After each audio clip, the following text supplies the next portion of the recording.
ကဲလူတယောက်ကအရန်အစွမ်းထက်တဲ့ super rifle တနက်တစ်လက်ကိုတီထွင်လိုက်တာဗျာ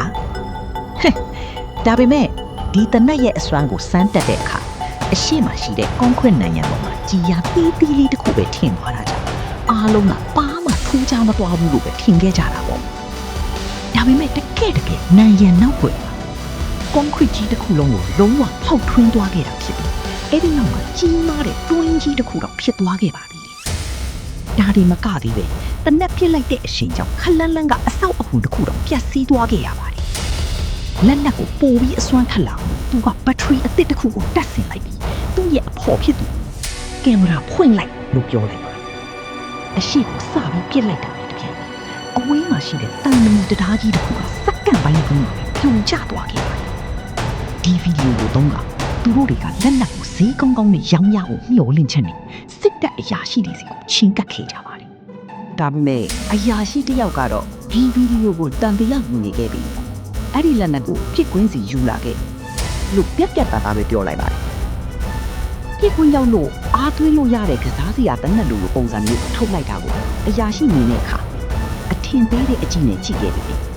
အမျိုးသားကတော့တီးငင်းနဲ့ပဲကြီးမားတဲ့တင့်ကားကြီးတစ်စီးကိုချိန်ဝဲပြီးခလုတ်နေလိုက်ပါတယ်အဲ့ဒီလက်နဲ့ရဲ့အစွမ်းကိုအရာရှိမြင်လိုက်ရတဲ့အချိန်မှာလုံးဝအော်မြင့်တက်သွားခဲ့ဒီလက်နဲ့ညီးပညာအတွက်မင်းဘလောက်လိုချင်လဲလို့ချက်ချင်းမိလိုက်ရအမျိုးသားကတော့ဒေါ်လာတန်း100ပါလို့ဓာတ်ရိုက်ပဲပြန်ဖြေခဲ့ပါတယ်အော်ဆရာကောင်းတာအရာရှိကဘာမှတုံဆိုင်မနေပဲသဘောတူလိုက်ပြီးမနေ့ဖြန်နေ့လေကြရင်ပိုက်ဆံအစင်တင်းဖြစ်စေရမယ်လို့ပြောလိုက်ပါတယ်ဒါပေမဲ့သူထွက်သွားခြင်းနဲ့အရာရှိကသူနဲ့ဒီလက်နက်အကြောင်းကိုနောက်ကျောင်းရာဆိုရင်အတိအကျစုံစမ်းဖို့စတင်နေပြီဆိုတာကိုတော့သူမသိခဲ့ပါဘူးနောက်နေ့အယောင်းဝယ်လုပ်ဖို့အချိန်ရောက်တဲ့အခါချိန်ထားတဲ့နေရာကိုရောက်တဲ့အခါမှာတော့သူ့အတွက်ဘာပိုက်ဆံမှရှိမနေခဲ့ပဲအဲ့ဒီအစားလူတော်တော်များများကသူ့ကိုတနက်တည်းနဲ့ချိန်ထားခဲ့ကြပြီးအရာအားလုံးကိုလွှဲပေးဖို့တင်းအကြပ်ခိုင်းစေခဲ့ပါတယ်သူဖတ်ပြီးဖို့ကြိုးစားတဲ့အခါမှာတော့သူ့ရဲ့မိသားစုကိုပါဓာစာခံအဖြစ်ဖန်ဆီးထားကြောင်းသိလိုက်ရတာကြောင့်တခြားကြီးချေစရာမရှိတော့တဲ့အစားသူနဲ့သူ့အဖေကိုဖုံးဆက်ခေါ်ပြီးလက်နက်နဲ့အချက်လက်အသေးစိတ်အားလုံးကိုအရာရှိစီပြီးအလိုက်ရမှာတော့โอเค